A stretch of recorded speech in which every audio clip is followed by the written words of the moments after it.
mamaya po, makakausap po natin ang isang opisyal ng Department of Trade and Industry, no? Si ASEC Ann Claire Cabuchan ng Consumer Protection Group. Para saan? Para sa mga presyo ng mga bilihin, ho? Magtataas po ba sa kabila ho ng pagsirito ng mga presyo ng oil products? Nabalitaan natin. Balita na ho ngayon, umuugong na po ang balita. Tatapos lamang ho, magtaas ng 5 piso, 4 na piso, ang crudo, diesel, gas at saka kerosene. Itong linggong ito, mga kababayan. Sa susunod na linggo, meron na naman po panibagong pagsirito ng presyo ng gasolina by 3 pesos, 4 pesos, and 2 pesos. Diyos, today ho, mga kababayan. Kanya, ito, makakausap po natin si ASEC Ann Claire Cabuchan, and she will update us what the DTI is doing to caution the impact of these oil prices. Antabayanan po ninyo pagkatapos po ng ilang mga paalala. Sandali lamang ho.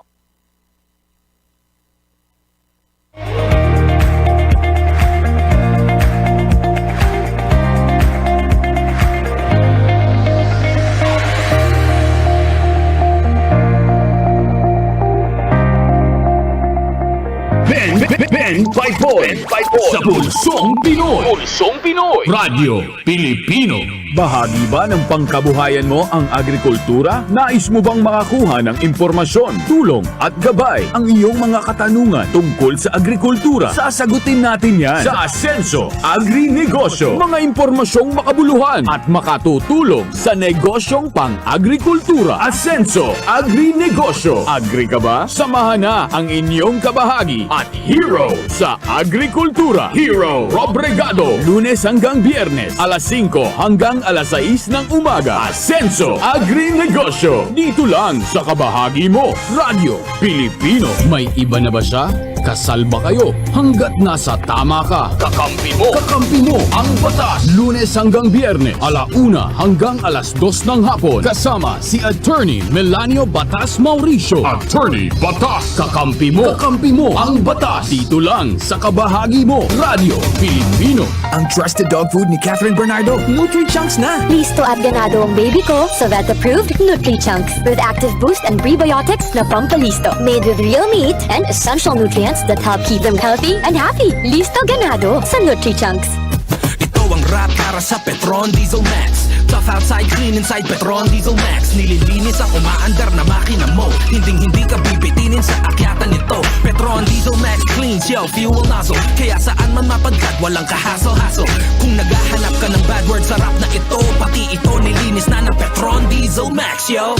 Petron Diesel Max keeps your engine clean so that nothing gets in the way of your engine's power. Tough outside, clean inside. Petron Diesel Max. Ang trusted dog food ni Catherine Bernardo, Nutri-Chunks na. Listo at ganado ang baby ko sa vet-approved Nutri-Chunks with active boost and prebiotics na pampalisto. Made with real meat and essential nutrients that help keep them healthy and happy. Listo ganado sa Nutri-Chunks. Sa bawat hagupit na dala ng kalikasan, matinding pinsala ang hatid sa mga bayan at sa mga tinamaan, tanging pag-asa ang kanilang pinanghahawakan. Kaya ipamalas natin ang tunay na diwa ng bayanihan. Let us help as one. Ibahagi ang pakikipagtulungan sa mga sinalanta ng Bagyong Odette. Tulong ka Pinoy. Tulong ka Pinoy. A project of Asenso Pinoy Foundation Incorporated in cooperation with Radio Pilipino and 1FM. Ang anumang donasyon ng bawat isa sa atin ay napakalaking regalo na para sa ating mga Kapinoy na naging biktima ng Bagyong Odette. Amin po itong ipadadala sa mga typhoon-ravaged areas. Kaya sa mga nais tumulong, maaari po kayong magdeposito sa Asenso Pinoy Foundation UCPB account number 2010-30038-685 o pwede nyo ring dalhin sa aming himpilan. Tulong ka Pinoy. Tulong For Typhoon Odette, tulong tayo Kapinoy upang ibangon ang pag-asa ng ating mga kababayan. Para sa karagdagang impormasyon, bisitahin ang Radyo Pilipino o 1FM Facebook page. Nagbabalik si Ben Paipon sa Pulsong Pinoy.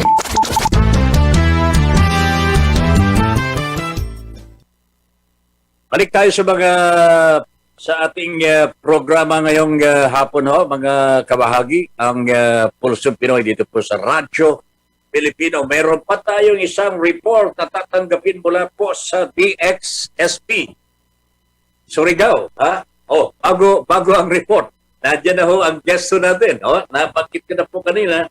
Agiging panauhin po natin ang Assistant Secretary po ng Department of Trade and Industry, ang tagapamahala ng Consumer Protection Group. Walang iba kundi si Assistant Secretary Ann Claire Cabuchan. Nasa linya na po natin. Magandang hapon po, Asek Ann Cabuchan. Magandang hapon. Si Ben Paipon po ang makakausap po ninyo dito sa ating Pulsong Pinoy. Good afternoon, ma'am.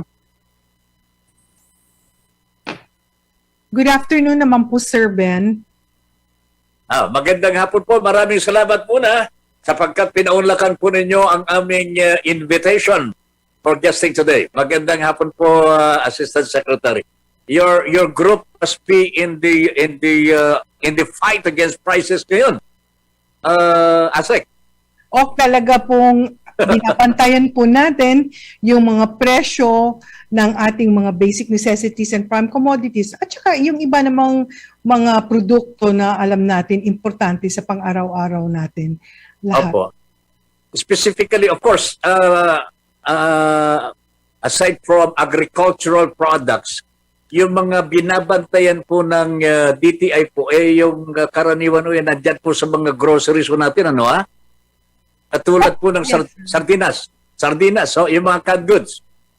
Opo, Sir Ben. So, yung ating binabantayan, ang tinatawag natin mga industrial goods, yun po yung lagi nating nakikita doon sa ating mga groceries. So, kasama na po dyan yung ating kape, 3-in-1, sardines, meron din tayong tinapay, instant noodles. So, yung mga tipong pang-araw-araw po nating lahat. Opo. May balita po kami, Asek.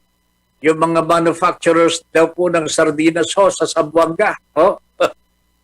Nagbabalak ng humirit sa inyo. Sa inyo. Ng panibagong SRP. Meron na po ba kayong naiisip na ibigay sa kanila? Sir Ben, yung ating pong SRP list ay nirelease lang po nung January 27, 2022. Yun po yung ating latest list. So pag humihirit naman po yung manufacturers, hindi naman po natin yan pinagbabawal na hihirit. Pero yung lahat naman ng applications nila for any price adjustment ay dumadaan po sa isang masusing pag-i-evaluate. So if you recall po, nung kasagsagan po ng mga lockdowns, halos 2 taon po hindi tayo nag-a-adjust ng SRP. So ngayon po, pag merong ilan na humihingi po ng adjustment sa SRP, pag-aaralan po natin yan. Pero how long does it take for the DTI to study the proposed new SRP? I cannot give like whether it's a week or a month because it always goes through a very in-depth study. And usually po, ilang beses pabalik-balik yung diskusyon with Secretary Lopez. Kasi mismo siya, dahil ekonomista po yan, may mga computation din po siya. So, minsan nagtatagal po yung ating pagsusuri, pero ang masasabi ko talaga, dumadaan siya talaga ng paghihimay, yung sinasabi nating fishbone analysis, into all the cost components that go into that product. Nakakatuwa naman po na si Secretary Lopez nagmo-multiply, nagdi-divide, nag-addition. He is that hands-on. Ridiculous. Hands-on. Napaka-meticuloso po ay talagang we have to be ready when we see him kasi kayang-kaya naman po niyang gagawin yung mga computation po na yon. All right. That's nice to hear, ma'am. That's nice to hear. At least for the protection of the consumers naman po yan. At tama-tama po sa inyong responsibility ho, ASEC. O talaga naman po, ang tinitimbang naman lagi ng DTI dahil kami naman po ay enablers ng business. So while we empower consumers, we also want to enable business. So hindi Alright. naman tayo pumapayag din na palugi din naman yung mga negosyo. Dahil pag nalulugi po yun, madaming mawawala ng trabaho. Pero doon sa mga basic necessities talaga, masyado talagang ipinag-aaralan yan. Kasi doon sa batas natin at yung interpretasyon din talaga natin dyan, these are the products that you need for survival. Kaya, opo, yung sa araw-araw kailangan po natin yan. Ang sardinas ho, may tuturing natin, basic commodity ho yan eh. Opo. In the same manner that wheat, not particularly wheat, pero yung gagamitin ho natin sa pandesal, which comes from wheat. Magiging Ito po flour. ang importante sa atin ho ngayon, ASEC, and it looks like they are asking for an increase also in the price of, say, pandesal, pande-Pinoy, whatever. Ano po ang consideration ngayon ng DTI dito? First of all, dun sa ating SRP list, there are 2 products there na tinapay, that is Pinoy Pandesal and yung isang, it's yung Pinoy pa rin na yung basta dalawang klase po siya. Tasty. Yung Yes, tasty. Pinoy Tasty po. So ngayon, alam naman po natin, flour is a major component dun po sa mga produktong yan. Tinitingnan po natin yung mga world market prices for flour. Ang masasabi ko lang po, doon po sa wheat na sinasabi nyo kanina, Sir na yun yung major component for flour. Yung ini-import po natin ay nanggagaling 95% comes from the United States. So the rest would come from Australia and Canada, the rest of the 5%.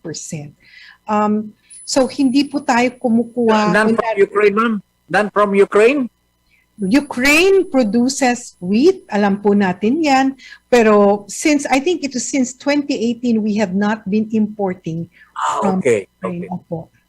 So we are not really directly affected by the war between Russia and Ukraine. As far as wheat is concerned, As far as wheat is concerned, directly, no. But we all know that pag meron po kasing mga tensions na ganyan, ang tinitingnan natin yung possible disruption ng supply chain. Correct. So talagang considered na po yan, pinagbabatayan na rin natin yan. So at this point in time, ma'am, prices of oil, talagang soaring, very, very, very high. And sabi nga po nila, there will be another round of increases next week. Mm-hmm. How do you think the DTI will cope up with this para sa ating mga consumers po, for the protection of the consumers? Okay, so of course yun namang mga oil ay nandun yan sa Department of Energy. Pero yung sinasabi nating economic cluster ng gobyerno ay meron na pong proposed interventions kay President Duterte na prinisent po nila nung Lunes yata dun sa Tell the People. So I will not discuss that kasi DOE yan. As with respect to dun sa mga produkto na binabantayan po namin sa DTI, pag hinihimay nyo po, Sir Ben, yung mga produkto na yan, yung percentage ng fuel adjustment, yung effect niya doon sa production of that particular product, ay tinitingnan po namin, nagre-range yan, I think, from 4 to 6%. So, kung mag-a-adjust yung kung aakyat yung presyo in the world market ng oil, alam naman natin that there will be an effect, but we do not see it dapat in the immediate future. Kasi po, yung ating mga manufacturers sa aming coordination with them, especially kasi very strong yung aming partnership na nagsisimula nung pandemic. Lagi kaming nag-uusap tungkol sa mga inventory levels. So it's not only their raw materials, it's all their inputs as well as the finished goods. That's right. So as an average po, alam namin, some would have a little less, but some would have more. Usually 3 months po yang meron silang inventory na parang yung buffer. Oho. Now, Just kung nag-i-increase yung langis, yung mga produkto nila ngayon, na lalo na yung na-produce na nila, those were produced at prices before this all started. Even the okay. conflict in Ukraine had not yet started. When they produced or they imported these inputs, hindi pa po yun nagkakagulo doon. So, ang ano lang po natin, pakiusap po natin, sana wala naman ding magsasamantala. Kasi kung sabihin nila na nalulugi sila, andyan na po yung mga produkto. I mean, they're already finished. particular case in point, ma'am, ito mga sardinas sunod din. Opo.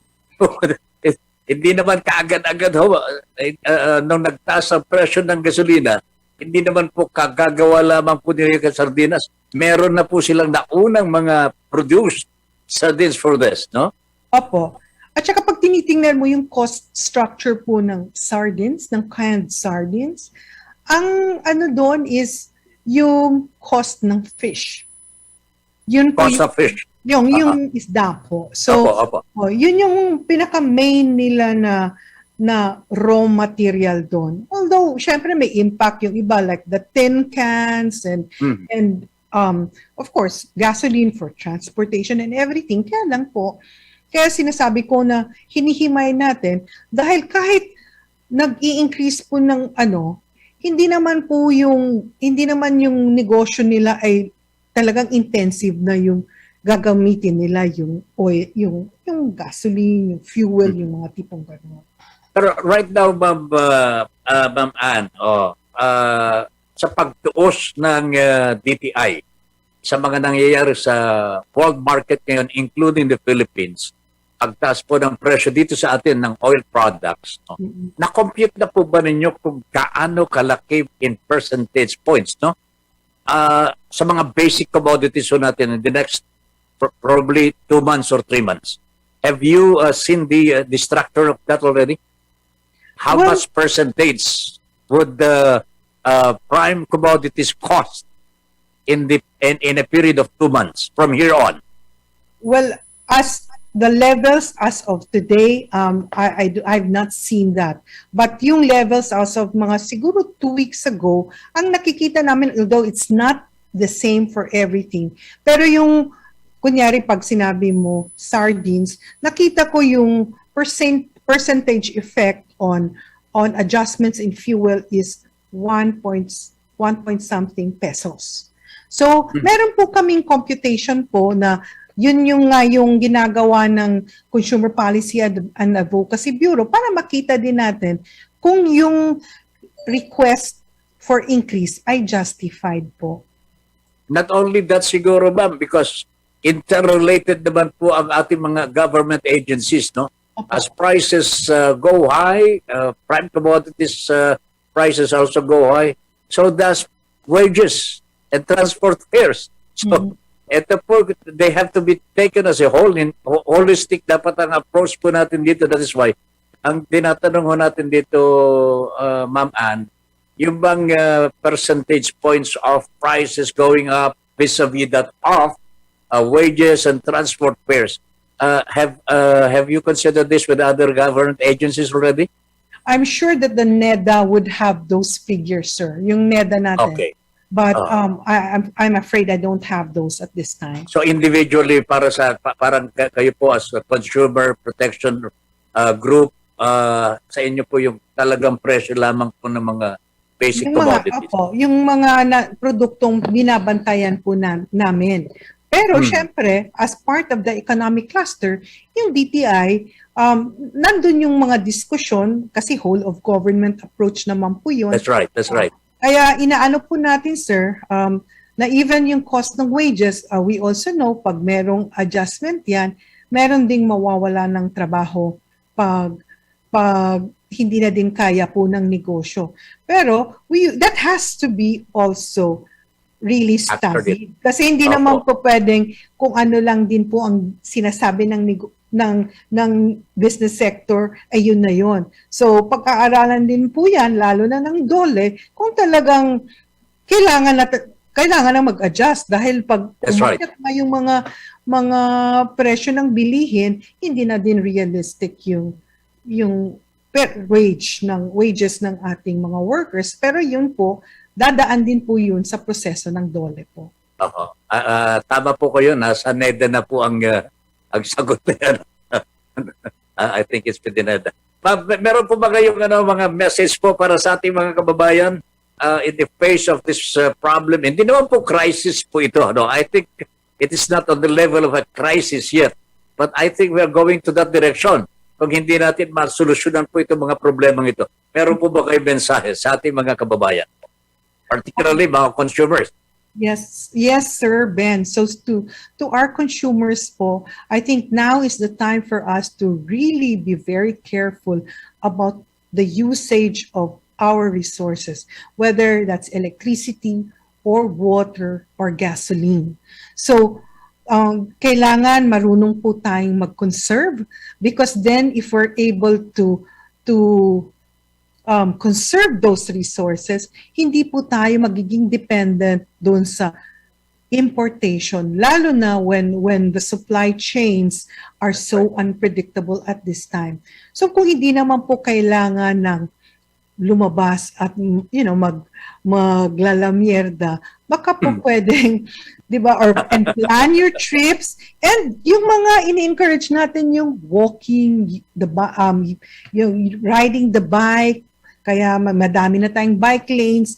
So yung pagtitipid po, and to help DTI by also reporting to us kung pumupunta po kayo sa supermarkets and groceries at nakikita nyo po na lumalampas po sa SRP yung nasa listahan po namin, mag-report po kayo sa amin sa consumer care at dti.gov.ph o kaya sa 1384, yung hotline po namin. 1384. 1384. Okay, ma'am. 1384. Ma'am Ann, thank you very much po for your time. Maraming salamat po. And thank you very much po, Sir Ben, and good afternoon sa inyo. Good afternoon. Stay safe po. Stay safe. Stay safe, alright, sir. Okay. Si Ma'am Ann, ang nakausap po natin, Ann Claire Cabuchan, DTI, Department of Trade and Industry, Consumer Protection Group. Maraming salamat po. Magbabalik po ang Pulsong Pinoy pagkatapos po ng ilang paalala.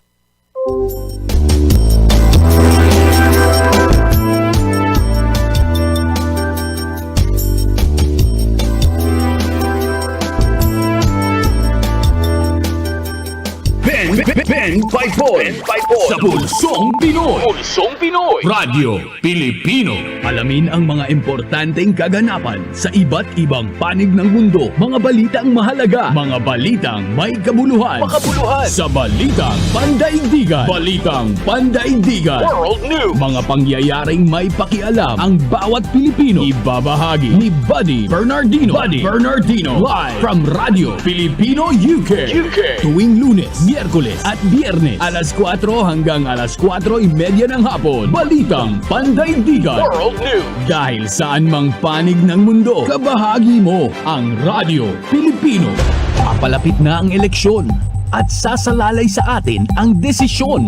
Tayo ba ay maiisahan o tayo ba ay magkakaisa sa pagpili para sa bayan? Isahan! Sino ang makakaisa? Sino ang makikiisa? Isahan! Alamin ang mga sagot nila. Alamin ang mga plataforma upang mamulat ang sambayanan sa nalalapit na halalan. Isahan! Eleksyon talakayan. One-on-one interviews with electoral candidates. Isahan! Lunes hanggang Sabado, alas 11 hanggang alas 12 ng tanghali. Isahan! Kasama ang batikang mamamahayag at kolumnista sa radyo, telebisyon at Diaryo, Jay Maderazo. Dito lang sa kabahagi mo, Radyo Pilipino.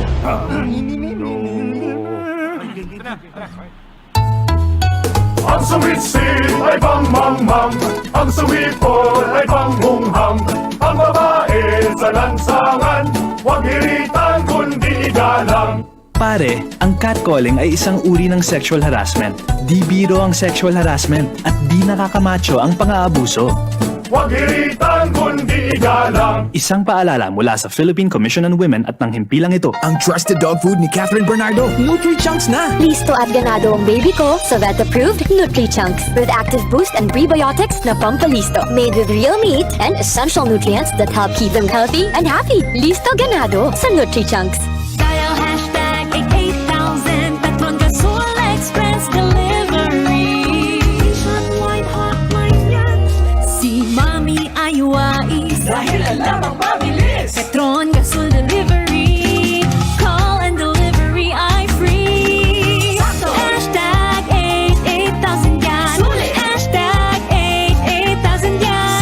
Hashtag 88000 yan. Petron Gasol Express Delivery. Nationwide hotline yan. Ang trusted dog food ni Catherine Bernardo, Nutri-Chunks na! Listo at ganado ang baby ko sa vet-approved Nutri-Chunks with active boost and prebiotics na pampalisto. Made with real meat and essential nutrients that help keep them healthy and happy. Listo ganado sa Nutri-Chunks. Kabahagi mo, Radyo Pilipino. Impormasyong may kalidad, serbisyong may halaga. Saan mang bahagi ng Pilipinas. On air. Saan mang bahagi ng mundo. Online. Ano mang uri ng pamumuhay. Kasama, katuwang, kapinoy. Kabahagi mo, Radyo Pilipino. Radyo Pilipino.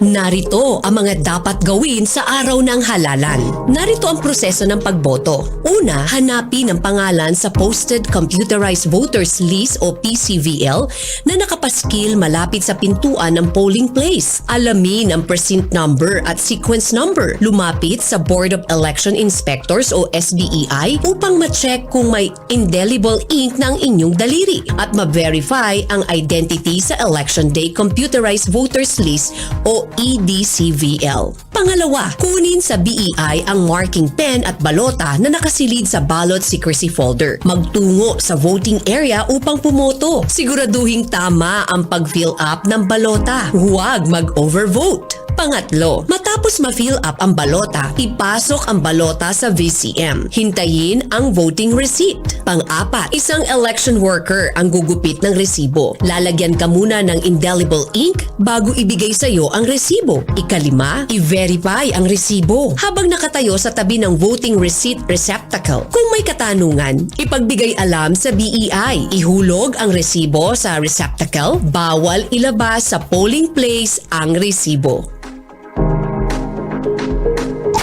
Nagbabalik si Ben Paipon sa Pulsong Pinoy. Alright, balik tayo mga kabahagi sa ating Pulsong Pinoy dito po sa Radyo Pilipino. Saan man panig ng mundo, kabahagi mo, Radyo Pilipino. Isang report pa rin ho ang tatanggapin po natin mula sa DXSP Surigao. Jade Ahero, dating miyembro ng NPA sa Surigao del Norte, nakatanggap ng tulong mula sa gobyerno. Alamin po natin ang detalye ng palitang yan mula sa ating kasamang Jade Ahero. Jade, magandang hapon. Ibahagi mo. Balita sa Radyo Pilipino. Dumalo sina Deputy Provincial Director for Operation Police Lieutenant Colonel Rody Ilandag at mga tauhan ng Surigao del Norte Police Provincial Office sa turnover ng cash assistance at remuneration ng armas sa dating rebelde na si alias JR noong Marso 1 sa Provincial Governor's Office ng Surigao del Norte. Ang programa ay pinangangunahan ni Provincial Governor Francisco Matugas at dinaluhan ng DILG Surigao del Norte Provincial Director Janril Mosquito.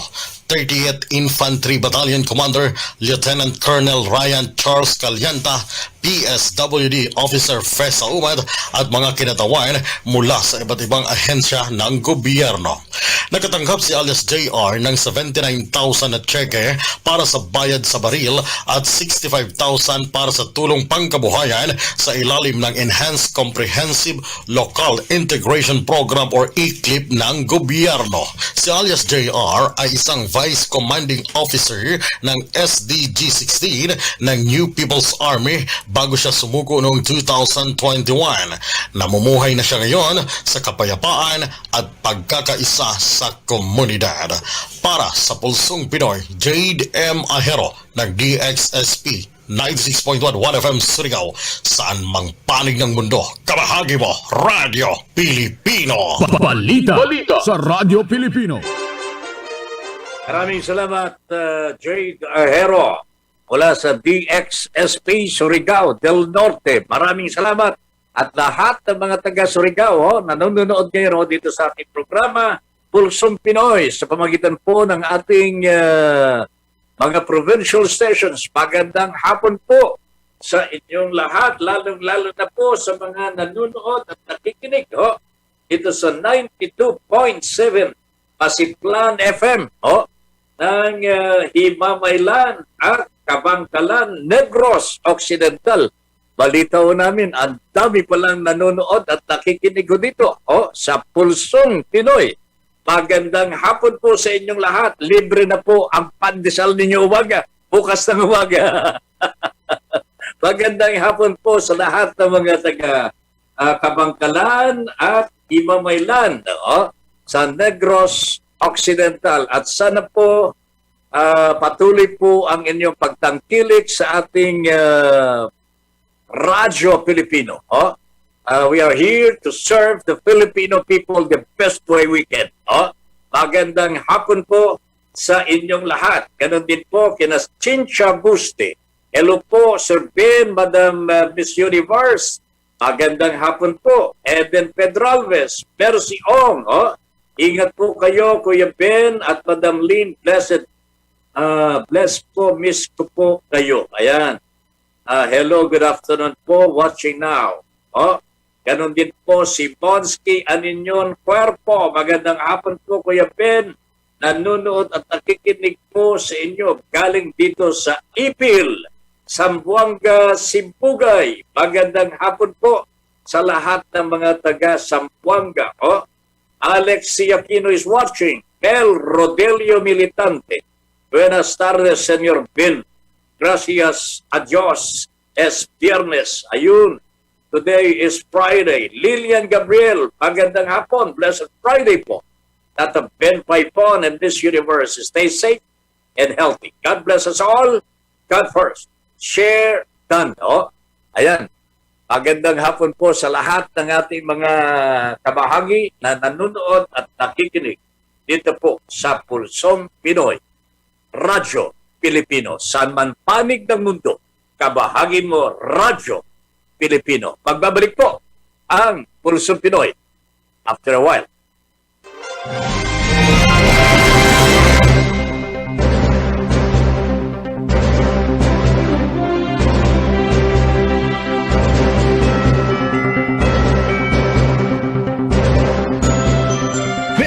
Ben Paipon sa Pulsong Pinoy. Pulsong Pinoy. Radyo Pilipino. Iwasan ang pagkakaroon at pagkalat ng sakit na COVID-19. Palagiang maghugas ng kamay. I-check ang temperatura para sa lagnat. Umiwas sa matataong lugar. Iwasang hawakan ang mukha kapag hindi pa nakakapaghugas ng mga kamay. Iwasan muna ang pagyakap, beso-beso o paghalik sa ngayon. Maging maingat, maging ligtas. Basta't laging handa at sama-sama, kaya natin to. Hatid sa inyo ng PCOO, DOH, KBP at ng himpilang ito. Business Tips. Business Tips.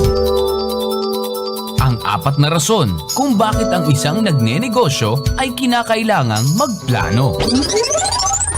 Una, pinapakita ng isang plano ang kikitain ng iyong negosyo sa hinaharap. Pangalawa, pinapakita ng isang plano kung anong parte ng iyong negosyo ang pwedeng pagbutihin. Ikatlo, pinapakita ng isang plano sa mga pag-uutangan, bangko, NGOs, organisasyong pampinansyal at mga individual kung gaano kaganda ang kita ng isang negosyo sa hinaharap. At ikaapat, pinapakita ng isang plano kung magkano ang kikitain at gagastusin ng iyong maliit na negosyo. Business Tips. Mga dapat tandaan para siguradong mabilang ng tama ang iyong balota. Gamitin ang official marker lamang na binibigay ng BEI. Huwag gamitin ang sariling ballpen, lapis o ibang panulat. Itiman ng buong buo ang bilog. Huwag bumoto ng higit sa nakasaad na kinakailangan para sa posisyong binobotohan. Ito ang tinatawag na overvote. Pag nag-overvote ka, hindi mabibilang ang boto para sa posisyon na iyon. Maari kang mag-undervote o yung bumoto ng mas kaunti sa kinakailangan ng posisyon. Huwag dumihan, lukutin o punitin ang iyong balota. Bawal din litratuhan ang balotang namarkahan na ng boto mo. Kapag may katanungan tungkol sa nilalaman ng resibo, agad na ipagbigay alam sa BEI. Ang inyong katanungan o reklamo ay itatala sa minutes of voting at inyong lalagdaan ang likod ng resibo. Ang resibo ay ikakabit sa mismong minutes of voting. Bawal ilabas sa polling place ang resibo. Bawal din itong litratuhan. Nagbabalik si Ben Paipon sa Pulsong Pinoy. Alright, balik tayo mga kabahagi. Sa huling bahagi ng ating Pulsong Pinoy, Radyo Pilipino, sa araw na ito ng Biyernes. Ito na itanong ko na po sa inyo ito minsan and we have discussed this in our program pero we did not have an answer. Ngayon ho, sasagutin natin ito sa pamagitan po ng statement coming from the Philippine Senate Minority Floor Leader Franklin Drilon. Tanong ho, mga kabahagi, can the DOF, Department of Finance, or the BIR, o pinagsama yung dalawa, magkasama naman ito sa ahensya po Department of Finance or BIR, suspend the excise tax on oil without going through another amendment to the train law. Ito po ay napakahalagang katanungan na pwede nang sagutin sapagkat may naunang opinyon na po dito ang isang dalubhasang abogado at kasalukuyang senador ng Republika ng Pilipinas. Ang sagot po ni Mr. Franklin Drilon to the question, can the DOF, BIR suspend the excise tax on oil? The answer is yes. Katunog po na yes. Under the train law. Okay? Ang sabi po ni Mr. Drilon, if crude oil reaches $80 per barrel, the operation of the excise tax would be suspended. Kasi yung train law and the imposition of the excise tax, nung panahon na meron tayong problema sa oil products. Kanya sabi po ni Mr. Dirlon, ang gobyerno, ang executive branch, ito po ang nag-i-implement ng law. Ang sabi po niya, who will blame DOF or BIR if they suspend the excise taxes on fuel production, on fuel products? Stop hiding behind the law. The trade law does not intend to tie the hands of the government and prevent it from responding to shocking increases on oil prices to the detriment of consumers. Walang pipigil sa ating pamahalaan na ipasuspindi muna ang excise tax on oil products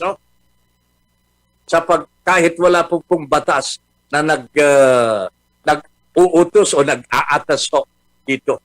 Because, sabi po ni Mr. Drilon, nandun na po sa train law yan.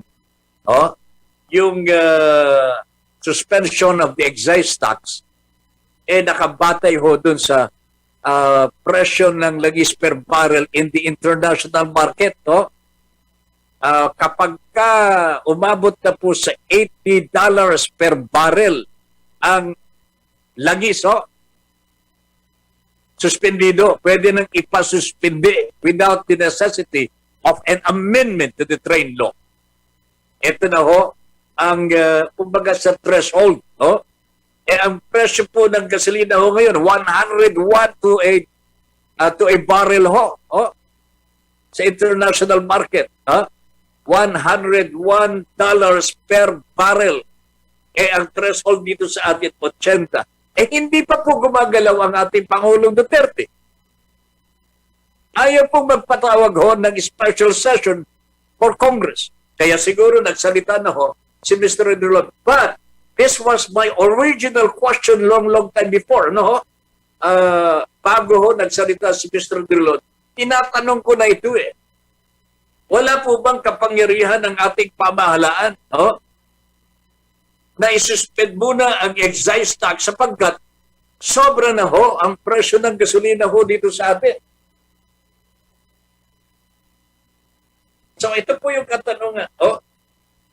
Sabi po ni Mr. Drilon, stop hiding from the law. Huwag ninyong gagamitin po ang batas para magtago. The train law does not intend to tie the hands of the government and prevent it from responding to shocking increases in oil prices. Hindi po katulad nito yung tinatawag na no interference clause sa water concessionaires po agreement with the government. Pinanggal na rin ho yan sapagkat tinalian po ang kamay ng ating pamahalaan. Hindi po magagalaw pagdating ho sa presyohan sa tubig. Tinanggal ho sa gobyerno natin. The same manner ho, the regulation law, oil deregulation law, tinanggal po ang kapangyarihan ng gobyerno na makialam dito po sa presyohan sa oil products. Ngayon ho, oil tax, excise tax po, train law, under the train law, na-meet na ho na-reach na po yung threshold po, $80 per barrel. Kumbaga, walang kaibano ito mga kababayan sa usapin ho ng mga tsuper at ng ating LTFRB. Meron po silang kasunduan dito. Yung presyo ng langis, pagka ito dumating ho doon sa punto niyan, automatic there will be price increases in the transport fare. Pero hindi po sinusunod ng ating gobyerno ang napagkasunduan ho dito.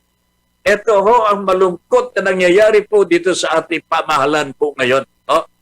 It looks like there is no coordinated effort po ng ating mga government agencies. Katulad na lamang po kanina, kausap po natin si Madam Ann Cabuchan, Consumer Protection Group ng DTI. Ngayon ko lamang nalaman wala man lang usapan hindi man lang nag-uusap ang mga government agencies There is the NEDA, pero anong NEDA? Sila lamang sa NEDA ang nag-uusap, not involving the people around, yung mga cabinet secretaries, katulad po ng DTI, Dole.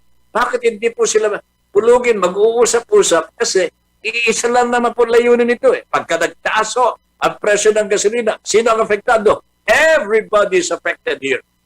Wages, transport fares, prices of goods, and so on and so forth. Bakit hindi po sila mag-uusap-usap para ayusin po ang kalagayan ng ating bansa in relation with the oil prices? Diyos ko dahil mga kababayan, magagalit na ako dito. Pincha Bustea, maraming salamat, magandang hapon po sa inyo. Ano po ba? Sila Monsky Aninyon Cuerpo, good afternoon. Alex Aquino, Mercy Ong, Lilian Gabriel, kumusta kayo? Okay. And more.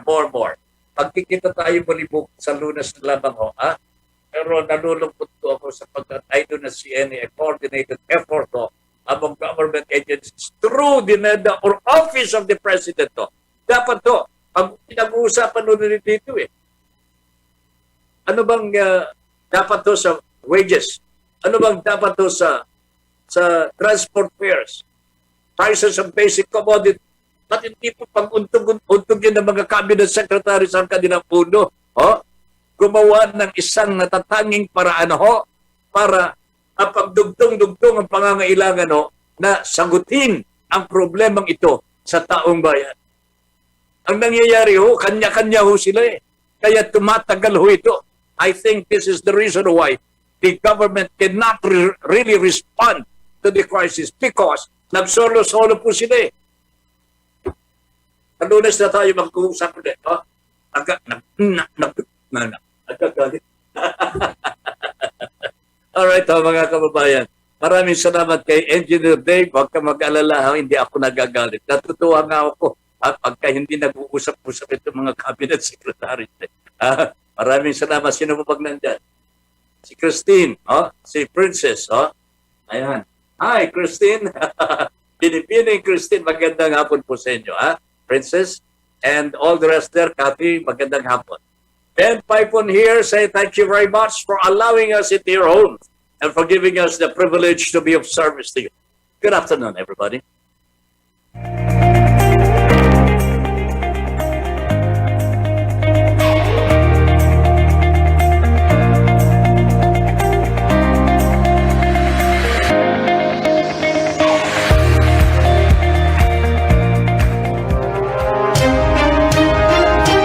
Inyong natunghayan ang Pulsong Pinoy kasama si Ben Paipon.